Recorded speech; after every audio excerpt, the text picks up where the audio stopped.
আসসালামু আলাইকুম। দেখেন একটা বাজ পাখির বাচ্চা, ঠিক আছে, ইগল পাখি আর বাজ পাখি ইগল পাখি দেখেন কত সুন্দর, ফুটফুটা সুন্দর ধরে নিয়ে আসছে ওদের ওরা, ঠিক আছে। বাসা অনেক নিচা ছিল, এ কারণে ছেলেরা ধরে নিয়ে এসে গা। তো এটা কি আসলে কি আমরা কি রাখবো না ছেড়ে দিব, আমাদের কমেন্ট বক্সে আপনারা জানাবেন, ঠিক আছে। আসলে পশু পাখি ধরা কিন্তু দণ্ডনীয় অপরাধ, ঠিক আছে। যার যার মায়ের কাছে তার মানে আদর মোহাব্বত সোহাগ সব কিছু।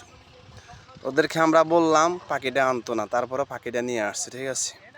ঈগল পাখি ওখানে আপনারা কমেন্ট বক্সে জানাবেন কি ওকে রাখবো না ওর বাসায় ওকে নিয়ে পুষে দিয়ে আসবে, ঠিক আছে। কত সুন্দর পুটপুটা দেখেন, কত হ্যাপি লাগতেছে, অনেক সুন্দর লাগতেছে তাই না, দেখছেন অনেক সুন্দর লাগতেছে। হ্যাঁ, অনেক সুন্দর পাখিটা, এই এই যে অনেক সুন্দর পাখিটা দেখছেন, অনেক সুন্দর দেখা যায় পাখিটা। হ্যাঁ, বাস পাখিটা অনেক সুন্দর দেখেন, ওরে রোদের মাঝখানে চেয়ারের উপর বসায় রাখছে, ঠিক আছে, আমাদের কাজের সাইডে বসায় রাখছে ওকে।